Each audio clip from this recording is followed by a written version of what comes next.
How to stay motivated in 2025 and build momentum that lasts. Hey team, and welcome to this week's episode of the Inspired Show, the show that's dedicated to helping you become the best version of yourself, mentally as well as physically. If you're not done so already, don't forget to hit that subscribe button just so you can stay updated with every single episode we drop every single week.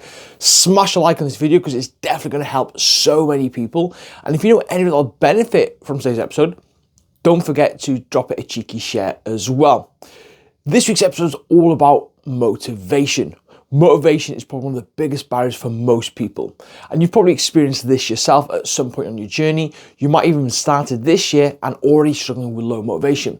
So in this episode, we're going to go through exactly what you need to be doing to become motivated, but eventually wean yourself off needing motivation ever again. So first things first, motivation. We need to understand that it comes and it goes.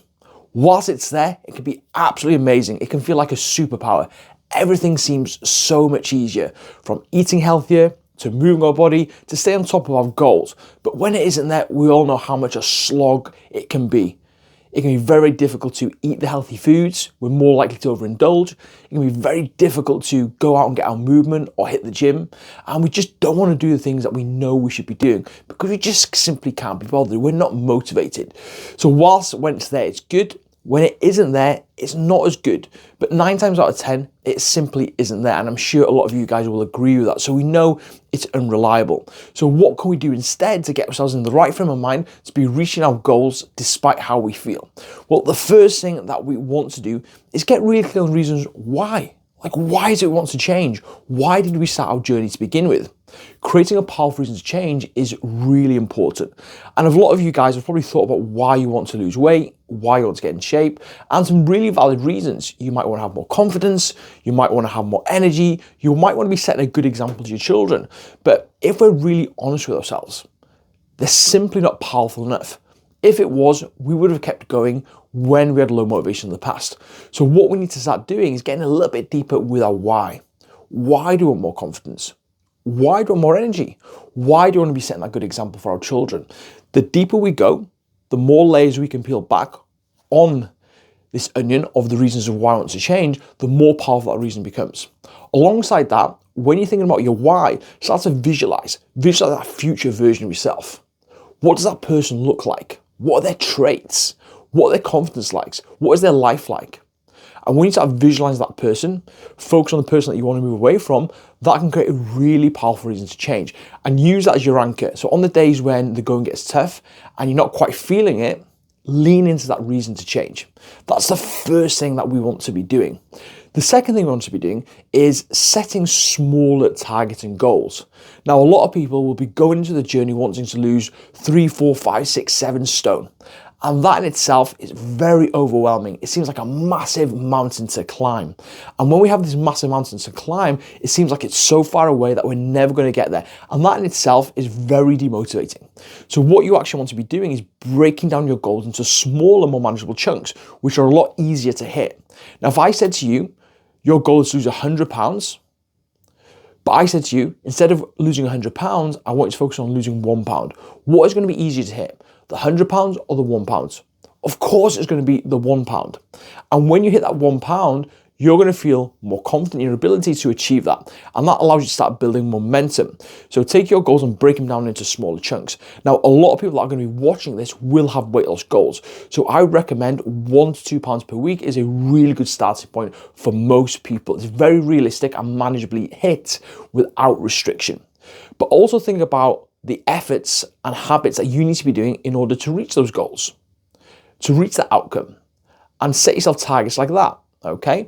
Now, there's going to be some things that you want to be doing, i.e. drinking more water, moving your body, getting to bed at a certain time, but just start picking a few simple goals and breaking them down. So for example, if your hydration is not very good at the moment, set yourself a small goal of having 1 glass of water every single morning. Okay, that's a very easy, manageable goal. Once you achieve that goal, you're going to start building momentum in that goal. The same goes for your fruit and veg intake. Like if you're not eating any fruit and veg at the moment, start off with 1 piece of fruit or veg. And when you do that, you're going to start building momentum. And alongside these small goals, you want to focus on celebrating your wins. Now, celebrating your wins, no matter how small they are, builds up massive amounts of momentum and it makes you feel good. So when you do achieve one of these goals that you set yourself, i.e. drinking more water, getting yourself to the gym, overcoming a stressful situation, getting a good night's sleep. It might sound silly, but give yourself a little well done. Just say it out loud. Say, I'm really proud of myself. Give yourself a little pat on the back. Celebrate it with a loved one. And when you start celebrating the successes, it really does build up momentum to keep you moving forward despite motivation levels. And that brings me on to the last part, which is focusing on habits, efforts, and behaviors. Because ultimately, when we're breaking down our journey into smaller chunks, we're actually looking at celebrating these wins. What we're actually doing is reinforcing the habits and behaviors needed for long-term success. Because ultimately, if you want to become happy, healthy, confident, it's not about whether you're motivated or not.